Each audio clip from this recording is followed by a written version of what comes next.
अनुराग ठाकुर को बीजेपी से बड़ा झटका। मोदी कैबिनेट में जगह नहीं, बीजेपी संगठन में मिल सकता है बड़ा रोल। बता दें, नरेंद्र मोदी लगातार तीसरी बार प्रधानमंत्री पद की शपथ ली। शपथ ग्रहण समारोह से पहले प्रधानमंत्री मोदी ने राष्ट्रीय जनतांत्रिक गठबंधन यानी कि एनडीए संभावित मंत्रियों के साथ अपने आवास पर बैठक की थी। ये बैठक कुछ देर पहले खत्म हुई थी। सरकार के नए मंत्रियों में अब तक जो नाम सामने आए हैं उनमें अमित शाह, जेपी नड्डा, राजनाथ सिंह, निर्मला सीतारमण, नितिन गडकरी, एस जयशंकर, पीयूष गोयल, ज्योतिरादित्य सिंधिया जैसे कई अन्य चेहरे शामिल हैं। शामिल नहीं है वो केंद्रीय मंत्री अनुराग ठाकुर का है, जो पिछली बार मोदी सरकार में सूचना और प्रसारण मंत्री थे। अनुराग ठाकुर पहले केंद्र में वित्त राज्य मंत्री रहे और बाद में उन्हें खेल और बाद में सूचना और प्रसारण मंत्री जैसा अहम मंत्रालय दे दिया गया। लेकिन इस बार अनुराग ठाकुर इस कैबिनेट में जगह नहीं बना पा रहे हैं। ऐसा कहा जा रहा है कि कुछ समय बाद जब पार्टी को नया अध्यक्ष मिलेगा तो उसके बाद अनुराग ठाकुर को संगठन में अहम जिम्मेदारी दे दी जा सकती है। अनुराग ठाकुर के अलावा बीजेपी अध्यक्ष जेपी नड्डा भी हिमाचल प्रदेश से आते हैं, जिनका पार्टी अध्यक्ष पद का कार्यकाल इसी महीने खत्म हो रहा है। जेपी नड्डा को इस बार मोदी कैबिनेट में जगह मिल रही है तो जल्द ही उनकी जगह नए अध्यक्ष का चुनाव होगा।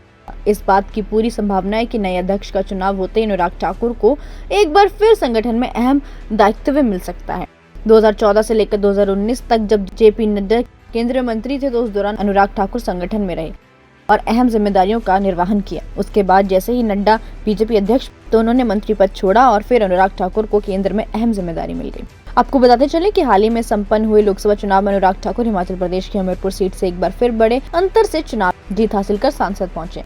उन्होंने इस सीट पर कांग्रेस उम्मीदवार सतपाल सिंह रायजादा को करीब 2 लाख वोटों से हराया। मोदी सरकार में सूचना और प्रसारण मंत्री रहने से पहले वित्त और कॉर्पोरेट मामलों के राज्य मंत्री और खेल राज्य मंत्री के रूप में कार्य कर चुके हैं। पहली बार मई 2008 में उस समय भारतीय जनता पार्टी के उम्मीदवार के रूप में पहली बार लोकसभा सांसद चुने गए थे, जब उन्होंने अपने पिता उत्तराधिकारी के रूप में चुनाव लड़ा। इसके बाद वे लगातार 2009, 2014, 2019 और अब 2024 में फिर जीतकर सांसद चुने गए।